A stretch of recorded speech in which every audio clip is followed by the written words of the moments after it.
Where the fuck is McClay? Yeah, I get that. Totally get that.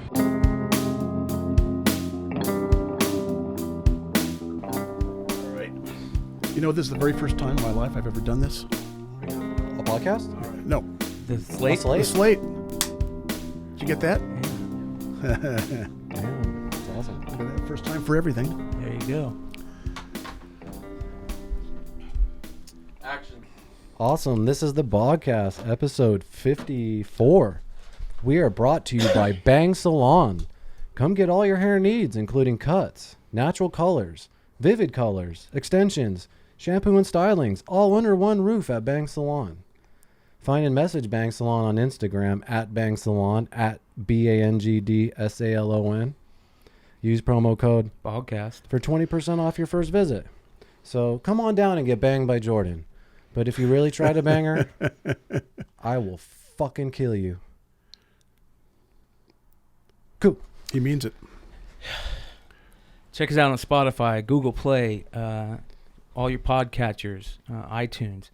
And thanks for everybody that's commenting. We really appreciate it. Make sure you like and subscribe. Hell yeah. We have a... I'm going to make sure my phone's off really quick. Sorry. Shit was vibrating. Fucking professional, bro. Yeah. We have a very awesome guest today. He's a actor here in Phoenix. His name is Mark Speno. Welcome. Thank you. I want to start this podcast off with a personal thank you. You sent me a message that has stuck with me since you sent it, and because of it, I think has steered my life towards the direction that I actually just recently found. And I don't know if you know what I'm talking about, but I had posted probably a year and a half ago. It was when I saw my first spine specialist, and he wanted to do a fusion.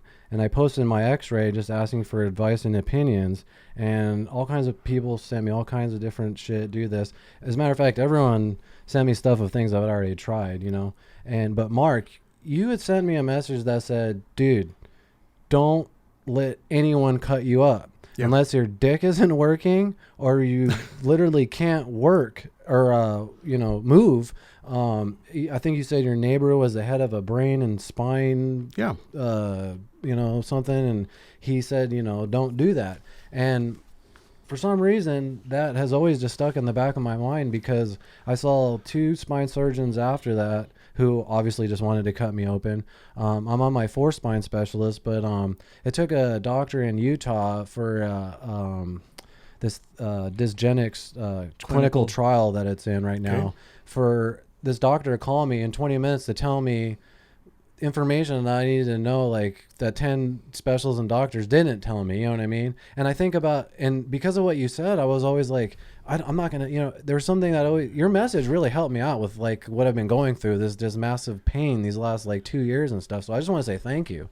Well, thanks for saying that. Yeah. And now I do recall the conversation or the text that we shared. Yeah. But I'd forgotten about it since then. But everybody's got a bad backstory. Yeah. Okay. And if you're active growing up, eventually things start wearing out. And I had a bad back. I had without getting into my bad back story, I had, nerves burned. I broke 4 facet joints in a rollover racing accident in Mexico years ago.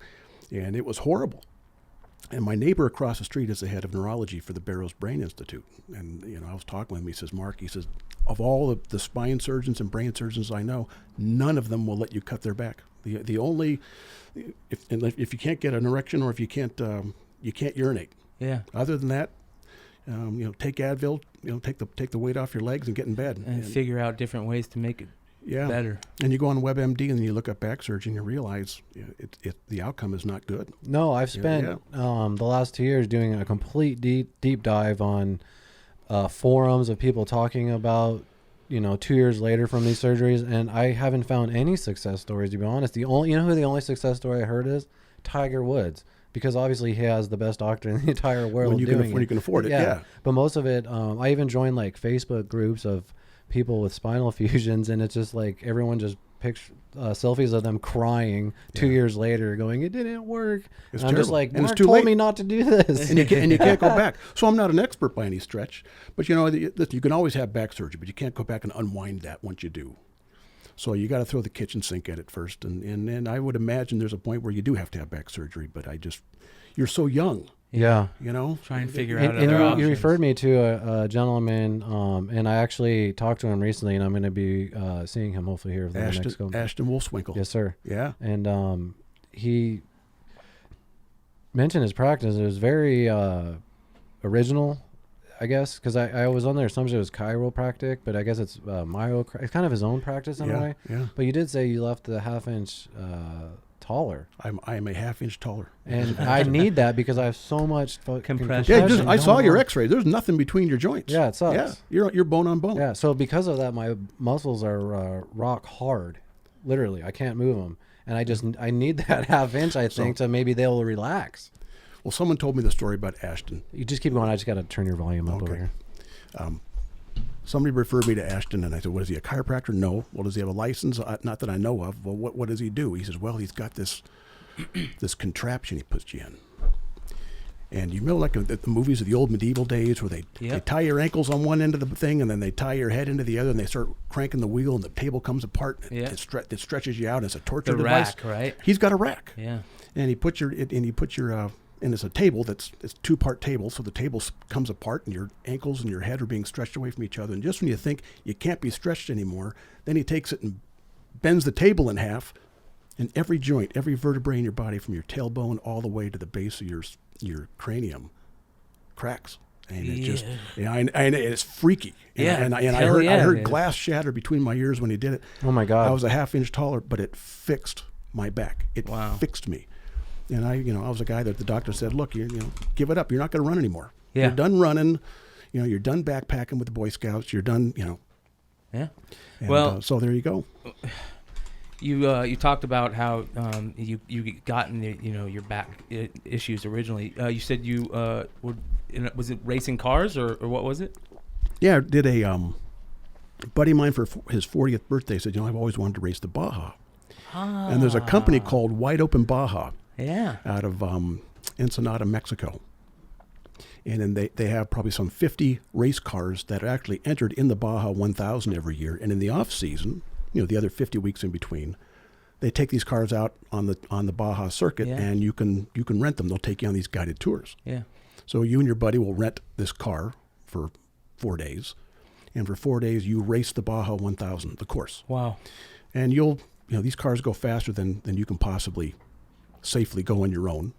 But here we are going 100 miles an hour down cow trails with cactus arms bouncing off the sides of the car. And we rolled this thing going 75 miles an hour. Rolled it 4 times before we finally landed upside down.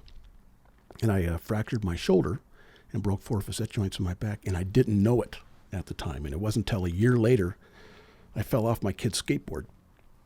And I just knew something was wrong. And I went and had the x-rays. He says, "Dude, you've got...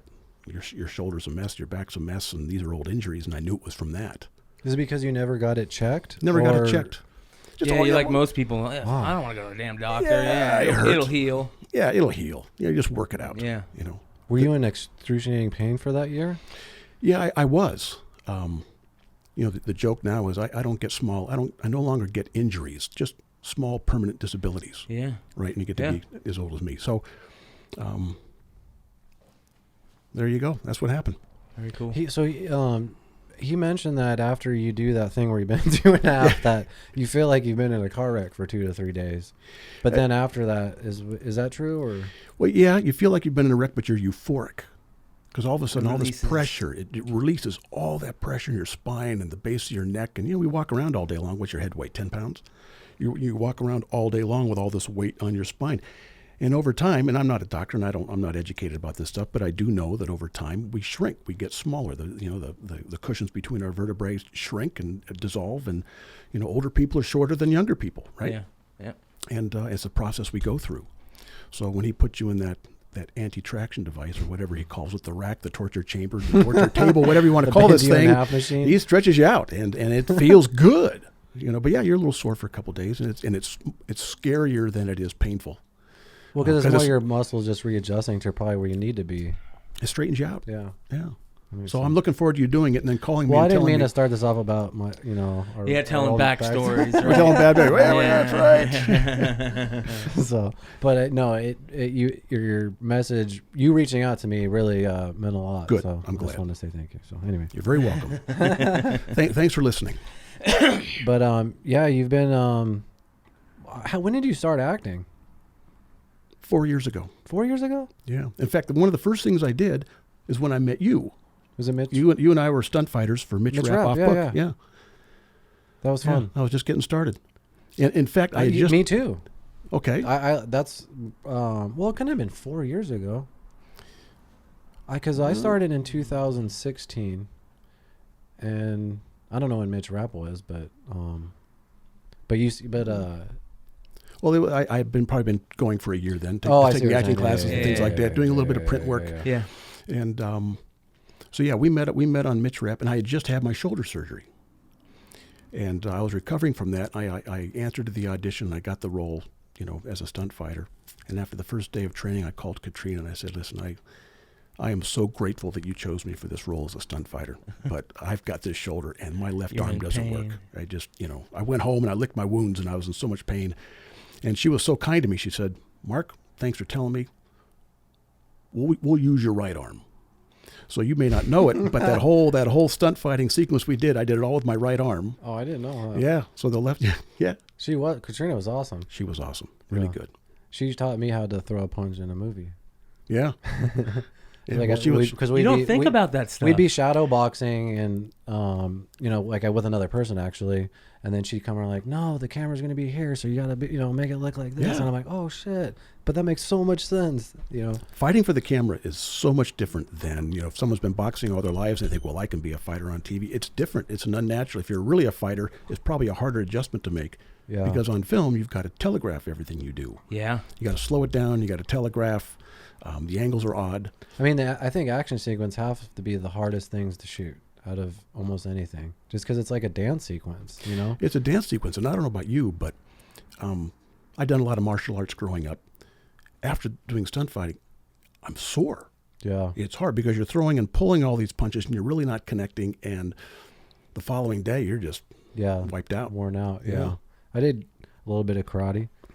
Yeah. Well, hell, talk about, you kind of did the same thing when you would go train with Mike.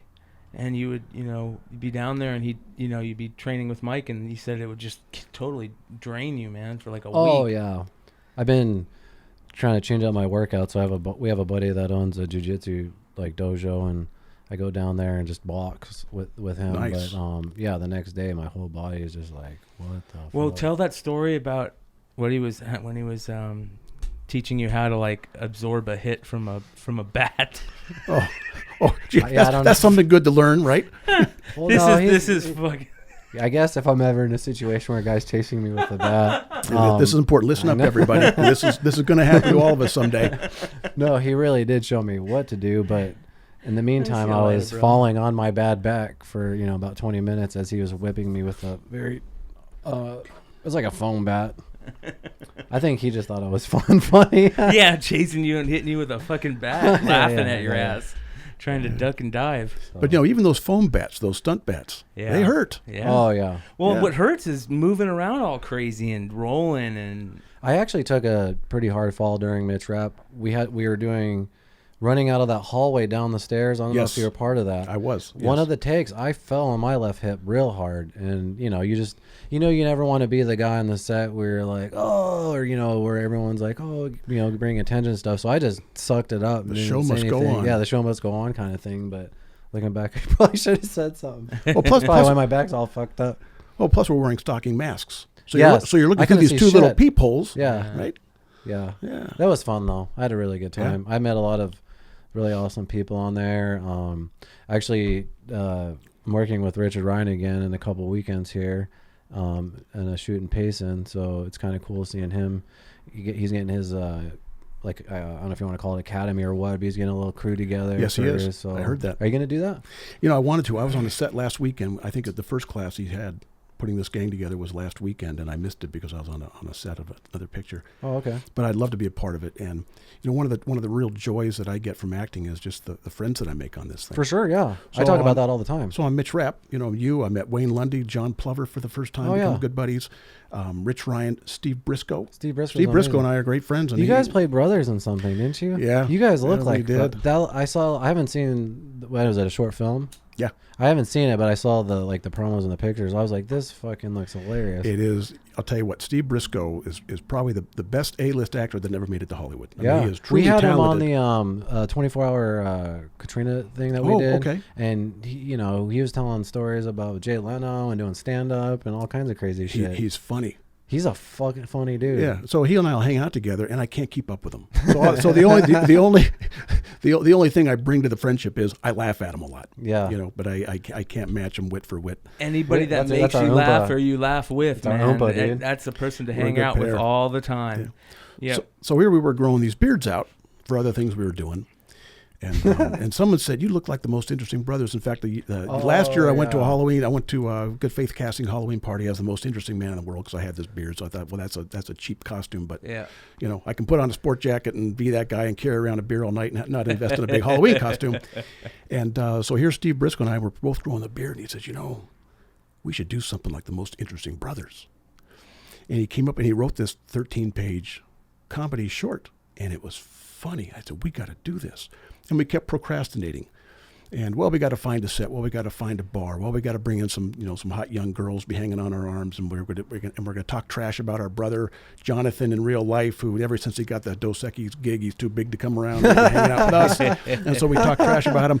And then it got down to, he called me one day and said, hey, listen, I got to shave this thing off for something I'm doing in a couple of days. I'm like, yeah, I got to shave mine too. We'll do it someday. And we decided, no, let's shoot the damn thing tonight. I don't know where we're going to go. That's the best way to do it. Just do it. Let's just shoot it. Yeah. And so we did it in my backyard. And the lighting was good. And we didn't have I think we had wasn't an iPhone, something different than an iPhone, but we didn't have sound. Yeah. And it was cool.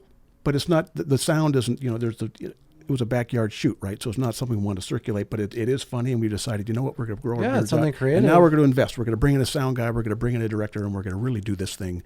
And it is funny. Because it's even like a proof of concept, even for something even in the future, to shoot. You could, and Steve, we've already got 3 or 4 more ideas for more episodes. We could actually make this a YouTube, sensation. Yeah, totally. Where we just, have like a YouTube show or something. Yeah. It's amazing when there's something that you enjoy that's new that you can just kind of grab onto and ride, and just have a blast doing it. Yeah. We had fun. Away. Yeah. We had a lot of fun. Yeah. That's what it's all about these days too, is just creating your own content, and it's good to have one foot in that door, Yeah, and a lot of people are a lot better at it than I do. I've really created my own content, and I know that if you want to make it as an actor, you got to do your own YouTube site. You've got to do all I don't think you have to, but yeah. But if you're firing on all pistons, you generally do. You do a little producing, you do a little directing, you do some writing, and I know people who do that, and I have a lot of respect for it. But I'm just I'm almost 60 years old. I've been doing this for 4 years. So at 56 years old, what made you decide to get into acting now? Was it something your whole life that you wanted to do, and you just wish you how did that come about? Everybody's got their own story, how they get into it. I'd always done stuff growing up, high school productions and things like that, but never really anything serious. I was, for the last 25 years, I've been a hard money real estate lender. And compliance has always been my thing. So I'm the guy that does the legal documents and do the compliance work and stay on top of the lending laws. And in 2008, when the market crashed, there was a new law that came out called the Dodd-Frank Act. And it really restricted real estate lending and consumer finance in this country. And it's 3,000 pages of legislation layered up with 3,000 pages of interpretation, right? And I was invited to speak to the Turnaround Asset Management Association, which is a national organization of bankruptcy attorneys and court commissioners. And they wanted me to come in and speak about the changes in the lending law as it affects, failed real estate. So it was me and a vice president of the FDIC and a president of a local bank and the superintendent of the Department of Financial Institutions. And they needed a headshot for the brochure. And I didn't. So my daughter was a dancer at the time. They have a photographer come in once a year and shoot all the girls. I said, honey, who's that photographer that comes in? And so she gave me her name. Her name is Nancy Hall. And I went to her to get a headshot for this brochure, and 200 pictures later, she gets you talking like a hairdresser, gets you talking about your personal life, and she says, you've done some crazy things. Can I give your headshot to a local agent? They need guys your age. They need older guys. And I thought, well, she says that to all the guys, right? 2 days later, I get a call from an agent. Hey, come on in. Oh, nice. Do you have any acting experience? No. Okay, we'll get you some print work. Meanwhile, start taking some acting lessons, and maybe we can start getting you into some commercials. So you weren't even thinking about it? Wasn't even thinking about it. I started going to acting class. Marla Finn was my acting coach at the time. Really enjoyed it. Liked Marla, liked the class. People in the class from 18 years old to my age. And there's a socialization aspect of it that I really enjoy, but it's a skill. It is. And when people say, "Why do you act?" I'd like to surf. I like to surf IMDb a lot and read people's bios. And what actors do. And one of the quotes that this actor had was, she said, "I act because it's something I need to know if I can do." And I guess that's the best description of why I do it. I don't know. It's one of those things that I need to know if I can do this. That's cool. That's very cool. And so it keeps me fascinated. So I just sunk my teeth into it, and I went into it both feet. I don't dabble in it. I said, I'm going to do this. I'm going to see how far I can really take this. Well, I've seen you take it pretty far, because you've been doing some big commercials, films, all kinds of stuff. The old saying, work begets work, right? So starting to snowball a little bit. You go your first year, you get a couple IMDb credits. You go your second year, you double your IMDb credits. And so I'm getting a little more momentum now. Getting better at your craft. Yeah, well, you get better at your craft. And the way one of the ways you can measure that, number one, you're getting more work. But number two, the work you're getting is actually ending up on the screen rather than ending up on the editing floor. Is it becoming easier too? Yeah. Or was it always somewhat easy? No, and one of the things my acting coach, Bill Howie, and we can talk about him a little bit, because I just absolutely adore he and his wife.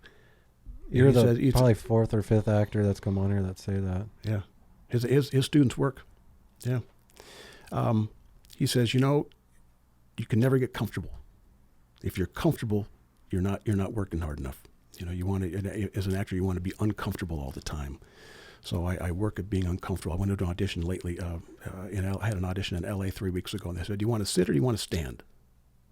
And that chair looked really good. I said, "No, I'll stand. I get too comfortable if I sit." So, do you stay you go on a lot of auditions in L.A. and Phoenix? Well, I had my first audition in L.A. 3 weeks ago. Oh, that's cool. That's exciting. Yeah, and it was a really big deal for me. Yeah, that's exciting. Yeah. That's where it's at. Actually, it was a big Netflix production. Oh, shit. I had 2 years ago, I signed with an agent in New Mexico, Carissa Mitchell. And I did my research about all the agents in New Mexico. She's the top agent, and she signed me 2 years ago. And she also has an office and an agent working for her out of L.A., Christy Webb. And so a year ago, she said, "Do you mind if I add you to the L.A. roster? If I add you to L.A., would you be willing to drive out there for auditions?" I said, "Yeah." Now, that was a year ago. And then I didn't get any auditions, so I thought, well, she forgot about me. And so when I got this audition for this Netflix opportunity, I called Christy. I said, "Hey, great, thanks. Hey, by the way, what made you think of me this time? Because it's been a year." She goes, "Mark, I've been submitting you all year long." It's a numbers game. It's a numbers game. Yeah. And one of the things I've learned. Well, first, I've learned a lot in this business. But one of the immature things talent will say is, your agent works for you.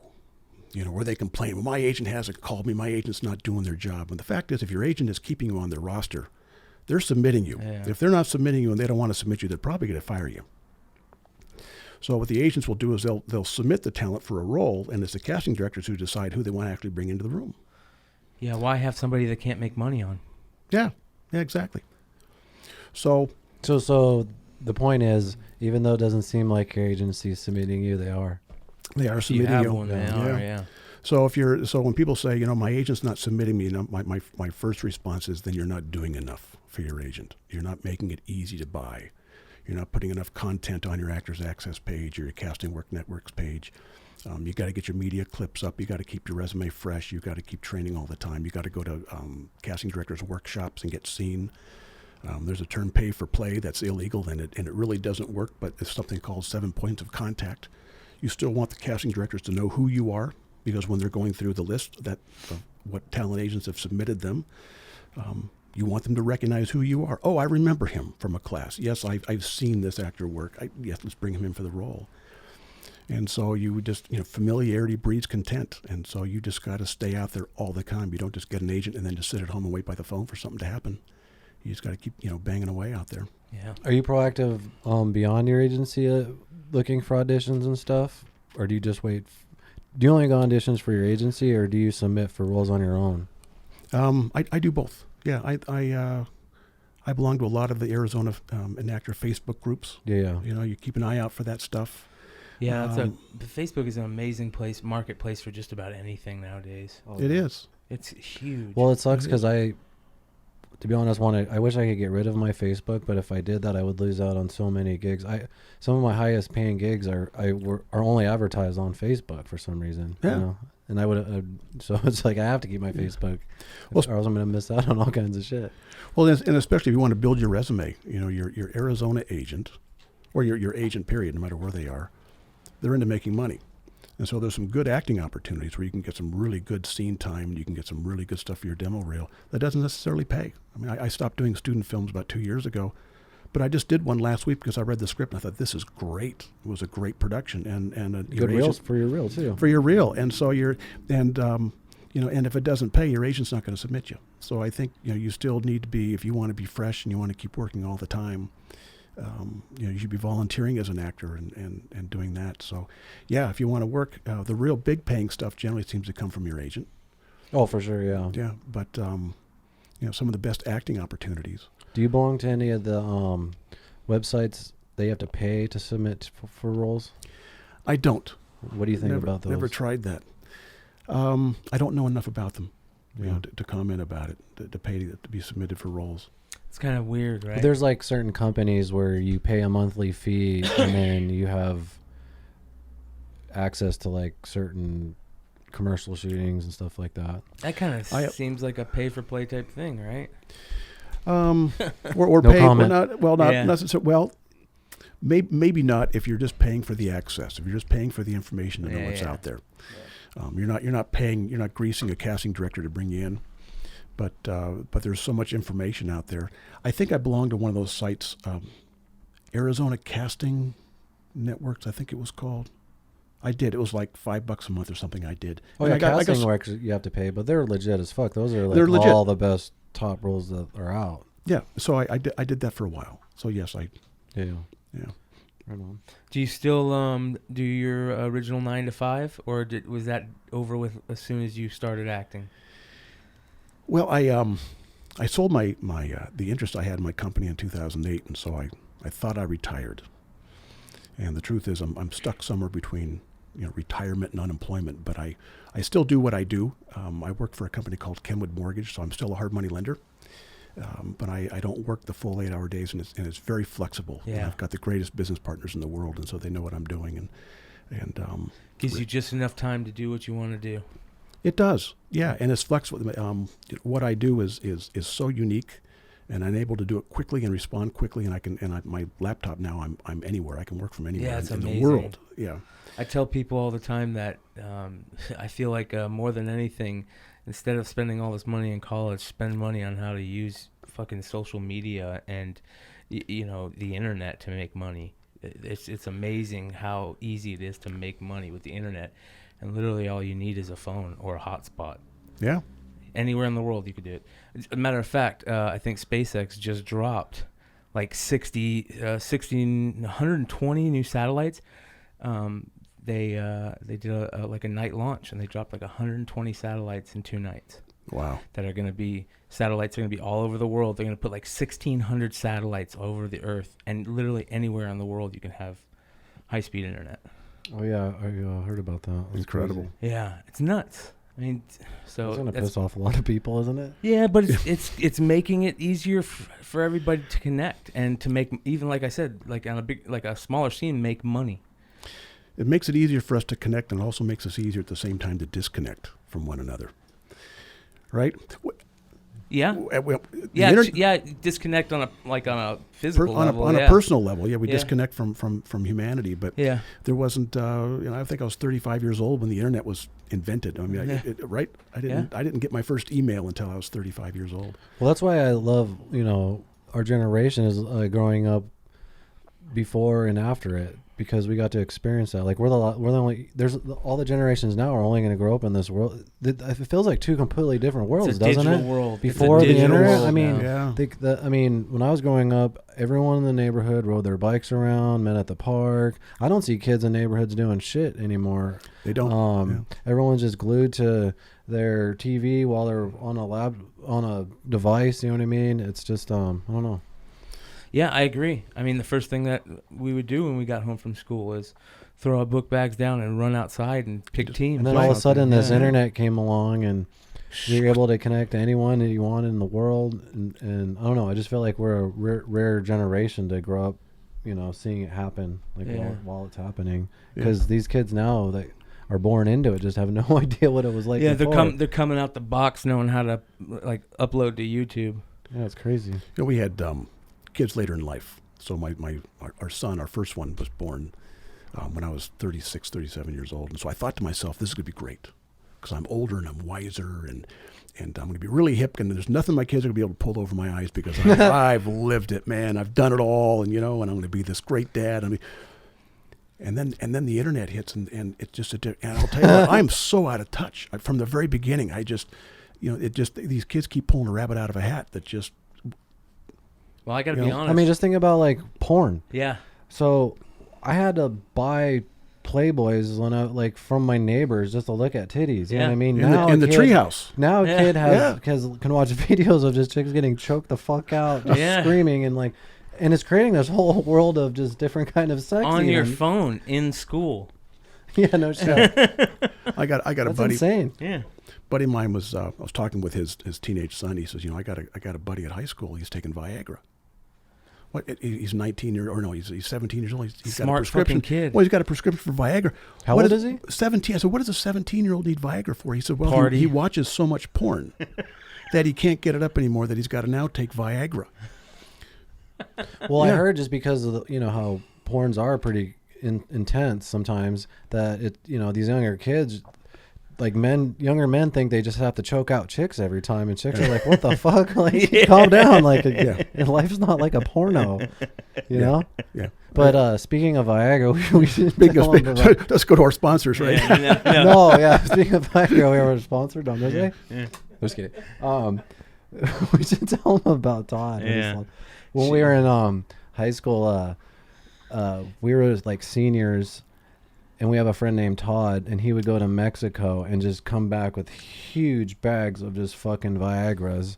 Obviously there's pennies down there. Yeah. And these freshmen came up to him, and they wanted they were looking for ecstasy, and and they had never tried it before, and so he's like, "Yeah, I got some ecstasy," and he sold them Viagra, and I could have the story completely wrong, but this is from what I remember. Wrong.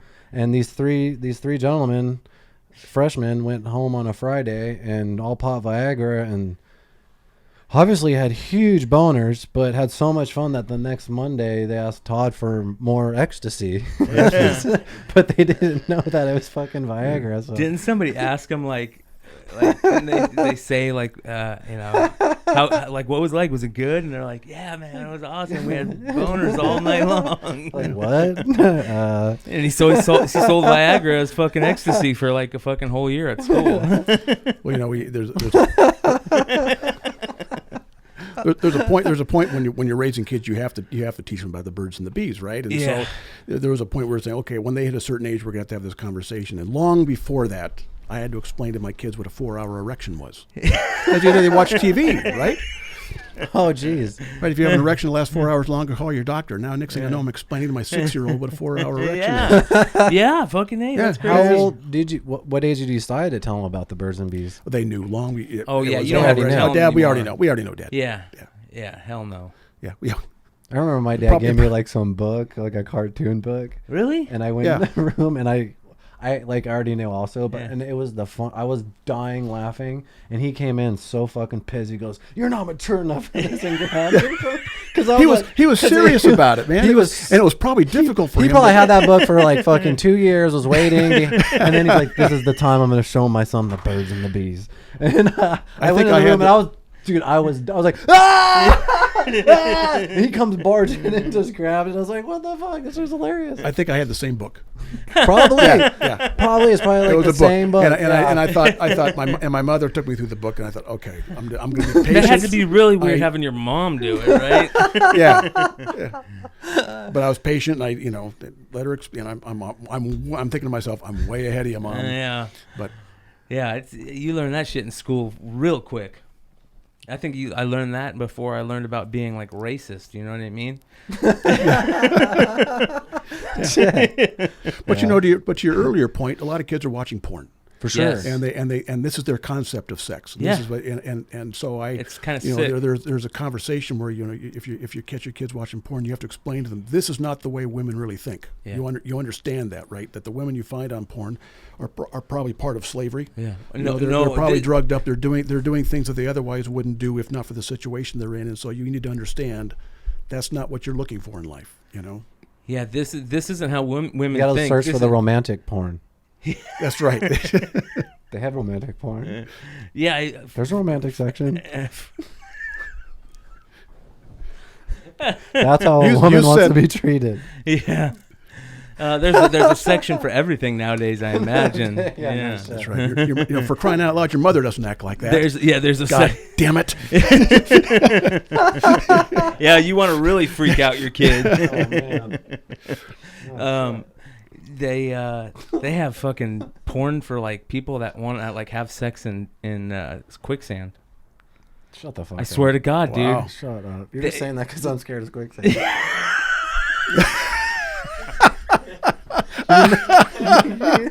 know that, you asshole. Oh. I told you that on one of the podcasts. I used to be scared of quicksand. When I was a kid growing up, they made quicksand a big deal on television shows and movies. They always got into the quicksand. When I got older, at some point, I'm going to have to deal with quicksand, and I was terrified. So I would get up, and I would think, and the carpet was just like this color brown, and I would just wake up like, fuck, and just run from my bed to the couch out. So I saw my mom and dad and knew I was safe. I can't believe I just admitted that. Yeah.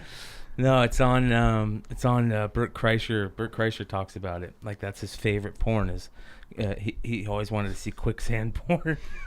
And somebody was like, I have no doubt that it's out there. Yeah, and somebody said, yeah, there's quicksand porn, man. And now Bert Kreischer's all about it, dude. Jeez, that's crazy. See, I wish you hadn't said that. Because at some point tonight, I'm going to be at home on my computer, quicksand and there's porn. Google, and I'm just going to do I want to know? Yeah, Google's just calling me like, hey, I know you want to find out if there's quicksand porn. So you're going to find there's going to be a spike now in Google searches after this podcast. Right? But yeah. Anyway, so what kind of projects you working on now? Gosh, I don't know. I have an audition in LA on Tuesday, so I'm going out there for that. Isn't it awesome just living in Phoenix and not LA? Because I feel like a lot of people don't take advantage of that. We're only 7-8 hours away, and the stresses of living in LA can be, a burden, toxic even. And I think so many people around the world want to be an actor, and being born in Phoenix, or not, I wasn't born in Phoenix, but living in Phoenix is an advantage because you could get those auditions and just go there and come back if you're willing to do it. You know what I mean? If you put up a good podcast, a good album, it's not that bad. I actually would take the bus there, get some work done, send some emails out. I don't mind the drive. Yeah, because I can work my lines. When I'm trying to memorize my lines, I'll put it on my audio on my iPhone, right? And I'll listen to it over and over again as I drive. So if I've got a 6-hour one way to LA, it's a great opportunity to keep working the lines over and over again. Yeah. So and I don't mind that. So I would rather drive than fly, because flying is stressful. I don't want to live in LA because then you're in traffic all the time. And the last time I was in LA, it took me 3 hours to get from Hollywood. Can you pull this a little bit closer? I'm sorry. It took me 3 hours to get pull it too, from Hollywood to San Bernardino. 3 hours of driving. Jesus. It was just I didn't go more than 15 miles an hour. So it took me a long time to get home. So why do you want to live there? If I was living anywhere other than Arizona, it would be Albuquerque. Albuquerque is in the process of exploding. They've always had the film credits, for the last several years, but they've really gone big now and they've doubled down. And so Netflix has purchased Albuquerque Studios, and so there's going to be a lot of great opportunities in New Mexico, probably more than L.A. just because. In L.A., I'm sure there's 10,000 guys, Caucasian, between 50 and 60 years old. Yeah. Albuquerque, I don't know, 50 guys, maybe. So your chances of actually getting work is probably better in New Mexico. You can get anywhere in 20 minutes, Yeah. I need to go out there. I've been wanting to work out there. I know almost every major blockbuster has been shot out there, at least action sequences, a lot of television shows. Was it Breaking Bad that broke that door Breaking open Bad. for everybody? Breaking Bad. Yeah. Albuquerque. They've been doing a lot of stuff before that, but yeah, Breaking Bad was huge. Better Call Saul. I've had 4 or 5 auditions, 6 auditions for Better Call Saul. I auditioned for Better Call Saul. Did you? That was one of my very first auditions. Okay. It was just like not Better Call Saul. No, was it Better Call Saul? Yeah, it was Better Call Saul. It was just a small little 3-line part, but I obviously didn't get it. But yeah, those are exciting auditions, though. They're exciting. I landed a role on Graves with Nick Nolte. Holy Seal shit! Award. I did that a couple years ago. That's badass. And I got a taste of that, and that was like opium. You go in, and this is I've done a bunch of independent Opium? Arizona films. It was like, but it was addictive. Now I'm excited. Now you're paying attention. But you do all these independent films in Arizona, Arizona is great to build your resume and get started. And there are some really good filmmakers here, so we can talk a long time about how great Arizona is and some of the talent that's here. Okay, but then you go to a sound studio in New Mexico, in Albuquerque. And it's the big leagues. It is the big leagues. You're in a studio that's the size of 3 football fields. Yeah. And Graves is about a retired president, and so they've got a whole Oval Office built to scale in under one roof. And I played the role of a Army recruiter. And I'm ready to go in, and they've got a whole Army recruiter's office built, big steel desk, the whole works, everything, recruiting posters. And I walk in, and it's intimidating as hell because they've got 6 monitors on the ceiling. They've got not just one camera, but they've got 4 cameras with lenses the size of your head, and they're all around you. Yeah. So there's no, let's move the camera and let's do it this way. Now let's move the camera. They know their shot. Yeah, they know their shot. They work it out. And so it was my first opportunity in the big leagues. And Did you have lines? I had lines. Yeah, I had a scene with Skylar Aston. That's amazing, dude. Yeah. I want to go watch that now. Yeah, and I remember stepping into the set, and all of a sudden, and I thought I had it all in one sock. I step into the set, and my heart just starts racing. I look down, and my shirt is bouncing off my chest. And I said, Speno, you better get it. You better get it together quick. And there was a guy sitting in my chair, and I thought, I want to go sit in my chair and start working my lines and get comfortable with it. And so I said to the PA who was there, I said, that guy is sitting in my chair. She goes, well, no, he is your stand-in. No way. So they had a driver. They had a driver pick me up at the airport. Guy standing there with my name on a card when I got there. Where was this shot at, in Albuquerque? In Albuquerque. Yeah. Drove me out. Had my own trailer. And then the guy sat in his car all day. I said, Bruce, what are you doing in the car? He goes, well, just in case you want to go somewhere anytime today, I'm here in the car, ready for you if you want to go anywhere. That's fucking amazing, dude. And I said, well, we picked you up a little late, so you missed breakfast. But if you want the caterers to make you anything, just let us know. We'll make you anything you want to make. And so, this is something that I had never been exposed to. And of course, that wasn't. But it's a good taste. But it's wow. This is what it's really like. And Joshua Michael Stern is the director. And met him for the first time, and I didn't even know who he was. And he's a big Hollywood director, and it was a wonderful experience. Did you feel that you were prepared for the scene? I was prepared for the scene, but quite frankly, I was a little intimidated. Well, to step in a situation like that where I knew I was stepping into the big show. I knew I was going to meet some stars. I didn't get starstruck. I met Nick Nolte. I met Seal Award. I had a scene with Skylar Aston, and it was like sitting here with you. But isn't it cool because I know what you mean about being on those sets. I was on the Westworld set. I saw like a whole. I was just an extra, but it puts a lot of things in perspective too, because it's you see all these people on top of their game doing their thing, and you always think like, what are they doing that I'm not doing? Like you think they know something that you don't, but then when you get on there and you see them that they're normal people and they're just kind of going over the lines like you would, it kind of puts everything in perspective at the same time. Like I could actually probably, if I go balls out with this, I could do this, Yeah. I was talking to a guy who did an episode with I think it was Walking Dead, and Ed Harris was on it. And Ed Harris is a big star. When I was in Westworld, Ed Harris walked over my body for about 10 takes, and then Jonathan Nolan, the creator, would walk over and give direction to Ed Harris right in front of me. And I'm obsessed with behind the scenes and all that. So this was like an acting lesson and everything. Just I was in shock. So that's badass. Well, you know what? I think it was your episode you might have talked about on your podcast. Because Ed Harris was just, he was having a hard time memorizing those lines like everybody else. Yeah. He's back there saying them over and over again, and going, "Fuck!" Yeah, he couldn't get the lines right. And I don't know how old he is, but he's an older gentleman himself, old. and it was like 5 a.m, man. We were there for 12 hours, and he had killed it on everything else, and he just stumbled on a line, and he got really upset just at himself. But no one cares, you know what I mean? He was just like so picky, you could tell, and such a professional. Yeah. But it's just odd watching like the Man in Black eating pei wei in between takes, and I forgot the other actor's name, the Mexican guy that follows the Man in Black around in the show, but Clifton Collins Jr.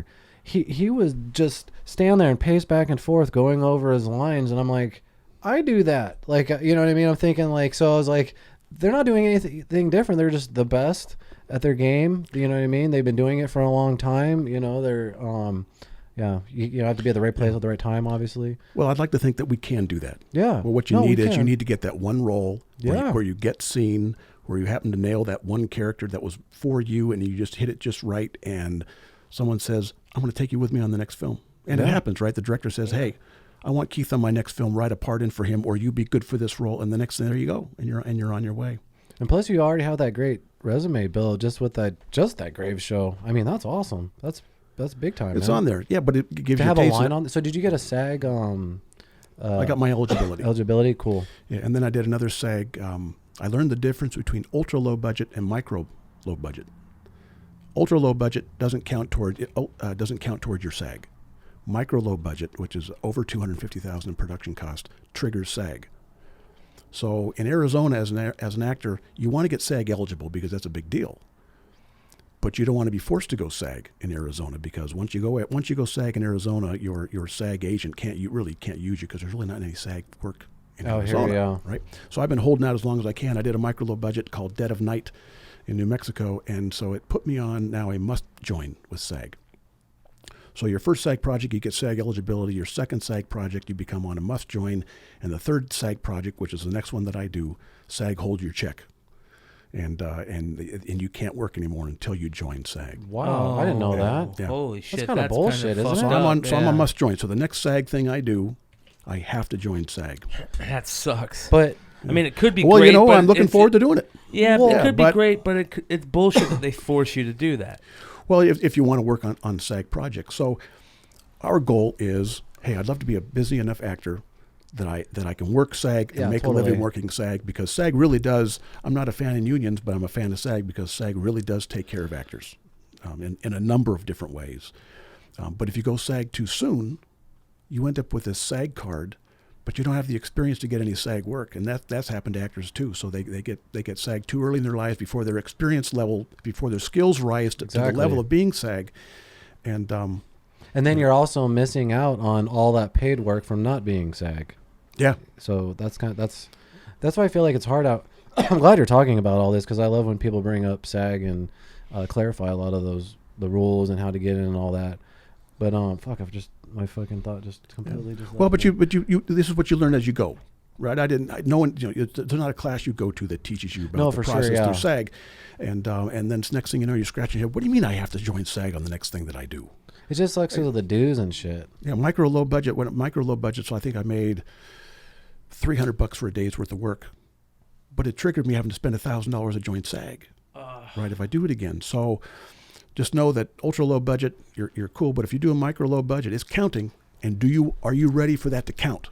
So some people will turn that down because they say, no, it takes me too close to having to join SAG. I'm going to hold off on that role. So that can happen too sometimes.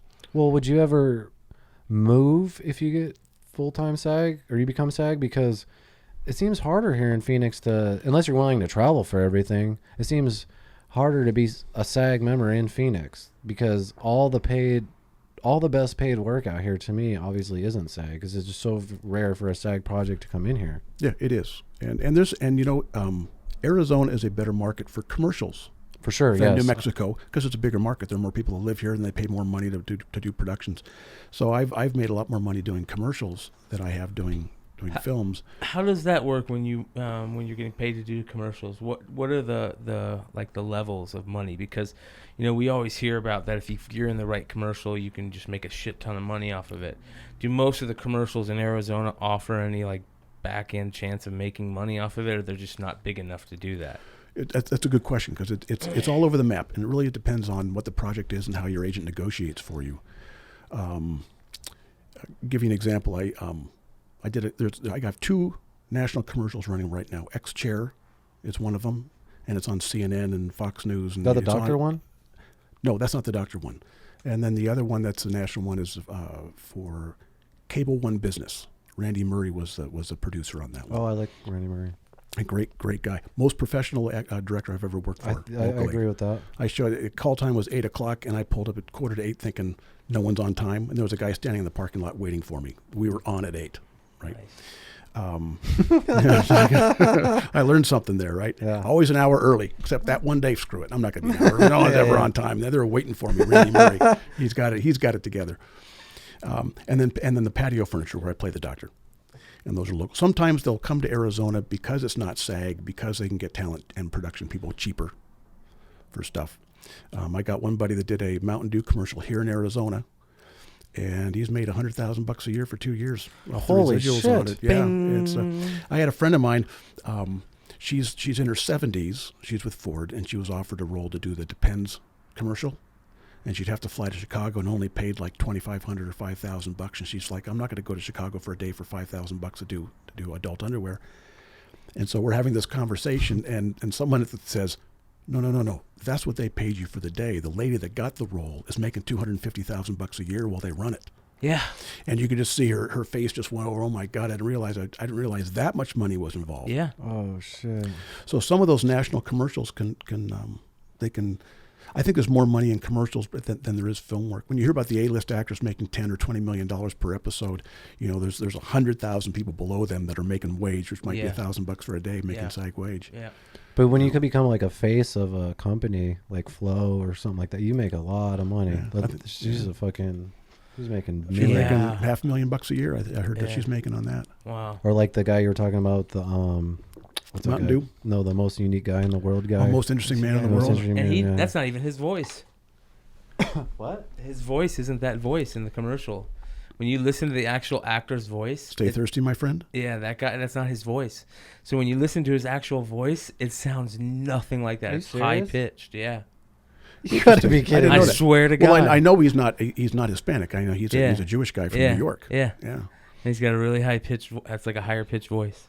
That's interesting. Yeah. Most interesting shit in the world. I'd still take the gig, man. Yeah, that was a guy. I love that character. Yeah, man. Why not? Would you ever be the face of a hemorrhoid cream? Hell yeah. Well, I would do it funny. just for the laughs. For 500. Yeah. Well, it's funny. It's a hemorrhoid cream.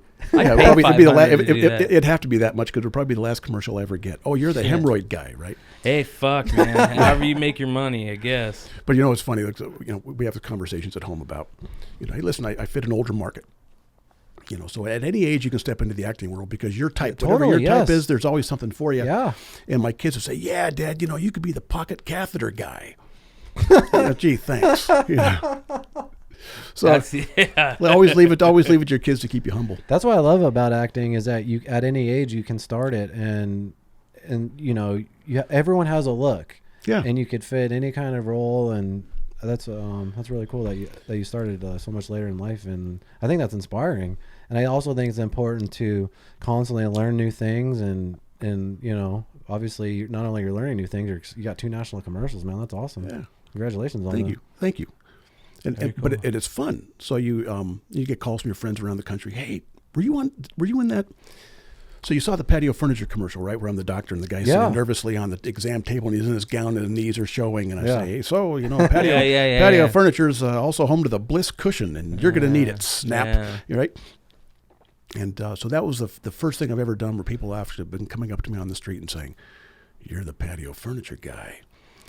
That's cool. So yesterday, I was at Trader Joe's, and I'm in line, and there's these two ladies, and they're talking to each other, and talking about me, and you could just tell what they were saying. They couldn't figure it out. They knew me from somewhere, but they couldn't figure it out. And I looked over at them, and I motioned like I was snapping, snapping the glove in my hand. They, oh yeah, they said everybody was laughing. Then they figured it out. That's cool. Yeah. So that's fun. Makes it fun. Back to when you had the trailer and all that for the scene, and you were real nervous. How many takes did you get for that? We start to finish, we were probably in and out of there in about an hour. Did you get the block and all that? The block, yeah, I got the blocking done. I did what I was coached to do, and it worked out. What do you mean they gave you a coach? No, but I got coaching before. So if I get a gig that is either out of my range or something, or is more important like that, then I'll have Bill Howie work with me for an hour cool. the day before I go out, and he'll say, "Oh, do it this way. Now try it this way." And okay, now that's more convincing. And so I'm always amazed, especially when I'm working with Bill Howie, at how he has this genius ability to see things. Like a savant can see things. You'll pull something out of a scene. Oh, I never thought of doing it that way. I never thought of approaching it with this kind of emotion from that way. And so he can help you find it. And so I always walk away thinking to myself, I'm so glad I got the coaching, because I never would have come up with that on my own. Yeah. It's amazing how we do that in a lot of things in life, where we just kind of overthink stuff, or we make it much harder than it was. And then when we find out how easy it is if you just approach it a certain way, it's crazy. Yeah, absolutely. I could just imagine going to that big production with those lines and my heart just pounding and my whole body just sweating. And I mean, that must have been just so nerve-wracking. Yeah. So I did this audition for a Netflix series. And that it was a big enough role that I would imagine thousands of talent were submitted by their agents for this. And when I showed up, there were 30 guys in the room, and it was for the role of an attorney. And we're all wearing blue suits, and everybody's looking the same. Except there's a tall guy, there's a skinny guy, there's a fat guy, there's a short guy, there's a whole cross-section society in there. Yeah. But we're all wearing blue suits, audition for the role of the attorney. And I thought, well, this will be good experience. But there's no way I'm going to get this role, but I'm still going to, do what I'm supposed to do. So I would imagine they brought in several hundred guys that day out of probably 3,000 or 4,000 that were submitted.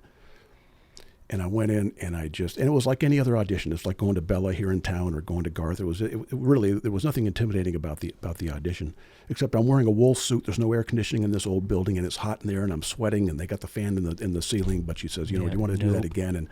And I walked out thinking, no, I was distracted. Sometimes you walk out of an audition, and you say, I did that, man. I got it. I did it right. And there's sometimes you walk out and you bang your head against the steering wheel and you say, I can't believe I blew it. So this is one of those where I didn't think I did that well, but I was happy for the experience. Brain dumped it, deleted everything off my computer, the script and everything off my roll. Got a call 4 days ago. So my agent said, you've been pinned. Nice. It's down to one or two. You were one other guy.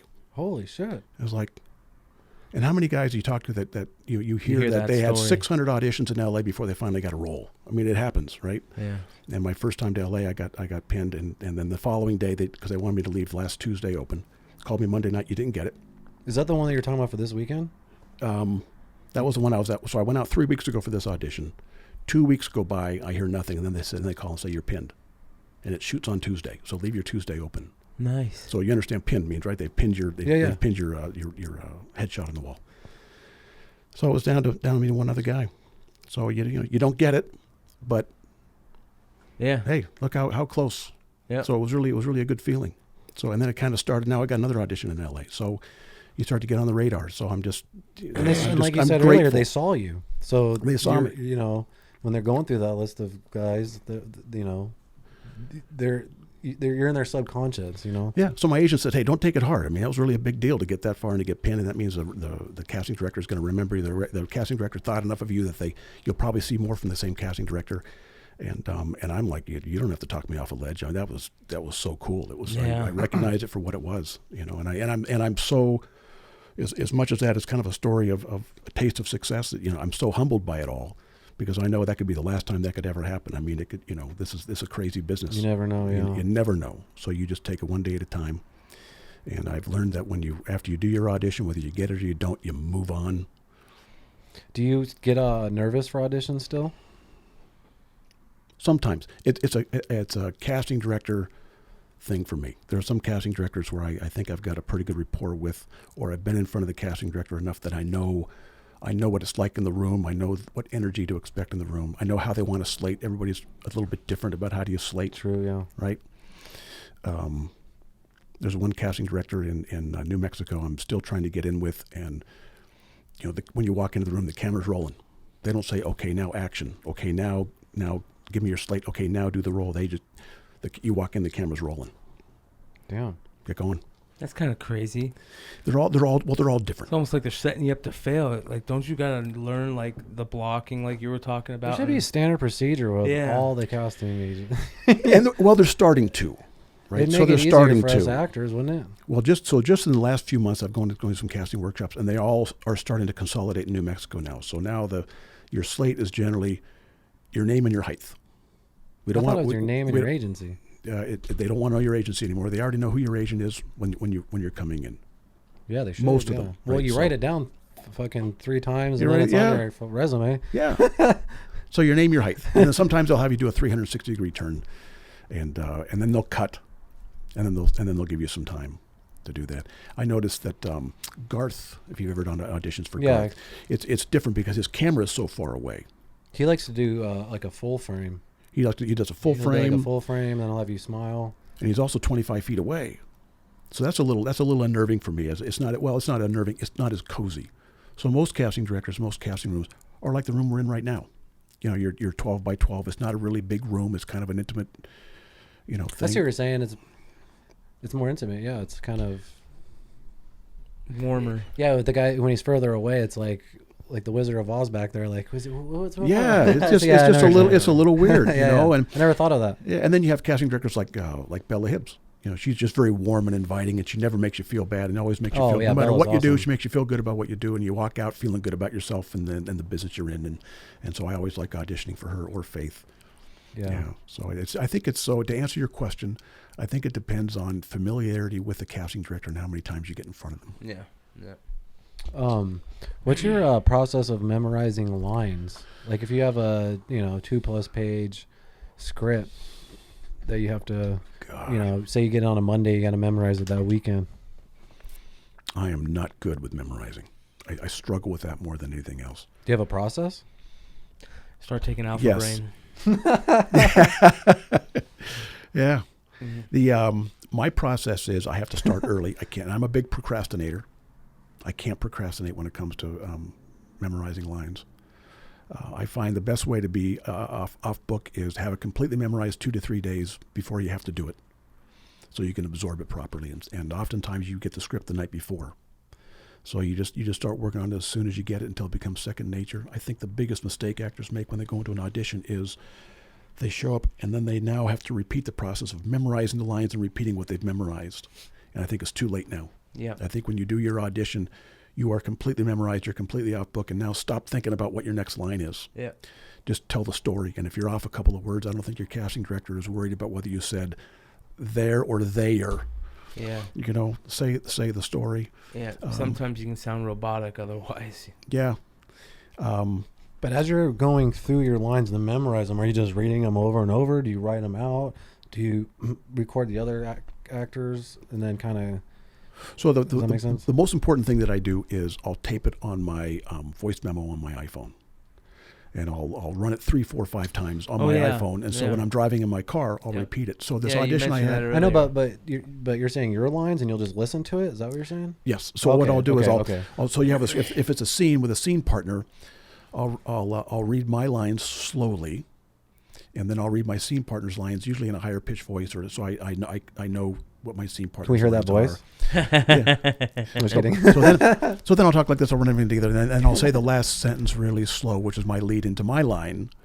And then when I tape it, I'll tape it slower. That way, if I can beat it, if I can say it faster, that means that if I have it memorized, I'll be able to say the lines before I hear myself on the tape. I don't know if that makes any sense. Totally, I get that. And then and so I'll do it over and over again that way. When I had that audition in L.A. a few weeks ago, it was a Mohawk. The scene was just a full, what a Mohawk is, right? It's a full, the lines on a script are down the middle of the page.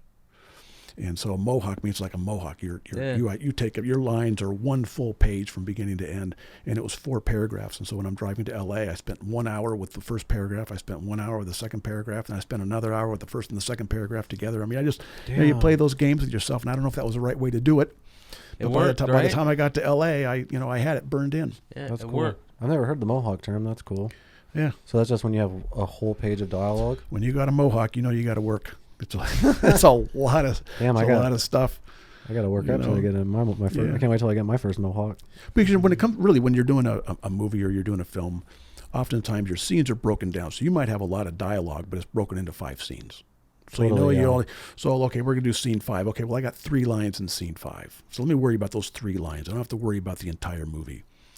And then you shoot that, and you can brain dump it. You throw away that page of your script, and you get ready for the next scene. And so you take it 3 lines at a time. And so we keep our fingers crossed. That's what happened.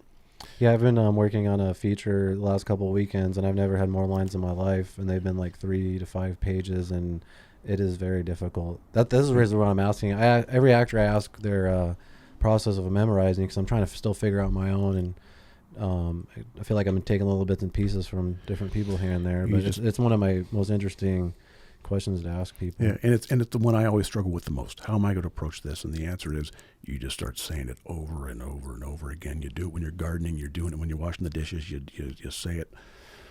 I did a commercial for Zero Mass Water. They put these things on the roof, and it pulls water out of the atmosphere. So when water's not available, and it was a full page script, and a lot of people submitted for it, and it came down to me and Mike Hanlon. Actor Mike Hanlon, he's a terrific actor in town. He's done a lot of work, and I got the role. And so when I was on set, they said, it was really between you and Mike Hanlon. We had to flip a coin. We didn't know who to go with, and I said, why'd you go with me? They said, well, you seem to be better at memorizing. Well, I cheated. I put it on a teleprompter. It was so much work. So did you tell them that? Yeah, I did. I put it on a teleprompter. Shut up. I'm proud. Because I do that shit too. They should have been like, that's fucking smart. That's good. We're cool with that. As long as you be smart, that's good for you. So I love self-tapes are always the easiest. Fuck yeah, I love them. Yeah, because you can do it 100 times. You can have a teleprompter. Right. But what I've learned though is if your agent calls you, if the casting director calls you for an in-person audition, don't ask to self-tape unless you absolutely have to. I'll do a self-tape if they ask for a self, because some are eco-casts. But don't try to get out of a live one. Well, a casting director gets paid for the session. They get paid to bring people in. So what I've learned is if it's an in-person audition and you have to send in a self-tape, you go into a special file, and the casting director is probably not even going to look at it unless they can't find they can't find the character from the people that came into the room. So just understand, you may be wasting your time with a self-tape. But when I get the opportunity for a self-tape, I'm like, yes, I don't have to drive to New Mexico for 3 lines. That's the other awesome thing about being an actor in Phoenix is a lot of the auditions now are the eco-friendly. They can weed out so many people by the first audition being a self-tape, and then if you have the look and you can kind of get the dialogue, then they bring you in. And then they come in and they bring you in for the callback. That's a great time to be an actor. Yeah. As far as I couldn't imagine doing this shit in the 90s when you had to look up in newspapers and fucking. That must have been a nightmare. Yeah, probably it's so easy to be an actor. Yeah, again, the internet, man. With the internet, exactly. The internet. Yeah, and now your casting director can be anywhere in the world looking at the stuff online. So if I can self-tape, I have a teleprompter that mounts to my camera, but I've also got a teleprompter program that I can put on my laptop. I got that all set up. So yeah, you darn right you do. Hey man, sometimes I'm like, this is a daunting audition. Yeah, but I can put it on my teleprompter. Oh, yeah. Put it off in the back of the room. I can see it from away, and and you go back and forth. So. Yeah, sometimes I'm saved by the teleprompter. You know what I've even done? Excuse me. Sometimes when you're doing an audition, and I know most you're supposed to look, just like off camera, the one person, but sometimes, your character is talking to 3 different characters. Mm-hmm. And so like, I'll put lines over here, a couple lines over here, a couple lines over there. So I'm like, yeah. Hey, yeah. And I've done, so you you print the lines out and you start taping them to the drapes. Yeah, I'll fucking on one here. Yeah, I've done it. Over there, absolutely. Over there, yeah, I've done it. Yeah. So it looks like you're fucking talking to everybody and shit. Yeah. So I did this. I'm editing all this part out. I'm just kidding. On the casting agency in it. Yeah. He cheats. So do you? I think everybody does that. Everybody does. Yeah, I know. Everybody does. Do you have Instagram or Facebook where people can find you? Yeah. I'm on Facebook, and I put some of the stuff on public, and I've got an Instagram page. Some people are really good at generating social media followers. There's only been one instance where somebody wanted to know how many followers I had. That stuff but sucks. I'm not good at it. Yeah. But if somebody, I wouldn't worry about that. You at least have something up there where people can find you if they need to. That's the important thing. Yeah. That's about all. What is your need. Instagram? Pardon me? What is your Instagram? My name. Oh, at Mark Speno? Yeah, Mark Speno. Yeah. Do you have anything you want to promote or where people can find you and stuff? Or No. I'm kind of old school that way, though. That's cool. So, yeah, you can you find my name. You can find me online if you need to get a hold of me or you've got a role or you... There we go. Or whatever. I'm having a lot of fun. I just enjoy getting to know people in the industry. Nice. I've got friends from all walks of life and from through this business, and it's one of the things that we agree that brings us a lot of joy. Yeah, man. I really appreciate you taking the time to come down here and talk to us. So Sorry you didn't get those roles for this weekend. Does that mean you're going to cut me loose now? No. I thought we were just getting started. I got we got another 5 minutes here. To be completely honest, we only have so much battery and footage. No, that's okay. We're still trying to figure this podcast out. Well, you know what? I think you guys for coming on. We appreciate it, man. You guys did a good job figuring this podcast thing out. You guys are running a real professional podcast, and you got a great road ahead of you. Cool. Sweet, man. Anytime you have any future projects or anything that you want to promote or talk about, you're always welcome to come back on here, and maybe we could get maybe come and get Steve Briscoe on here or something. Get us in here together. That would be cool. We've only had one podcast with 2 guests at the same time, but we need to probably start suiting up for that kind of stuff. Yeah. To have another be great. Steve will make the jokes and I'll laugh at them. We'll make a good team. Cool. So if you want to do the shout out to yours. Shout out to Chris Martin, Hemphill Farms. Check out Hemphill Farms. Check out Chris Martin's biography he's got out there. Check out This, That, and the Other, and Absolute Geek Podcast, Tales from the Flip Side, CBSI, comicbookinvest.com, Bird City Comics. Check out Bird City Comics on Facebook. If you guys want to buy some comics on Facebook, some cool comics, and have a good time doing it, check out Bird City Comics on Facebook. Sweet. Also the AZ80HD podcast, Mike Martin. Did you already say that? Nope, but I was about to, so I'm glad you said it for me. Thanks to Zach Grimes for the Quick Scope t-shirt. If you want to get your Quick Scope gaming apparel, quickscopeapparel.com. Real quick, another thing I want to say that I totally forgot that I want to talk about is I've got this kind of new show that I'm doing. So for anybody out there that enjoys, like sports cards or trading cards, and maybe did it when you were a kid and haven't done it forever, I kind of got back into it, and I have this cool podcast or YouTube show where me and another buddy, we invite people to come on and open up unopened product with us. We call it Flipside Table Breaks. If that's something that you want to check out, go to youtube.com, CBSI Presents Tales from the Flip Side. Awesome. Well, thanks again, Mark, for coming on. We really Thank you for having me. We'll definitely have you back, and that is a wrap on the Bogcast, episode 54.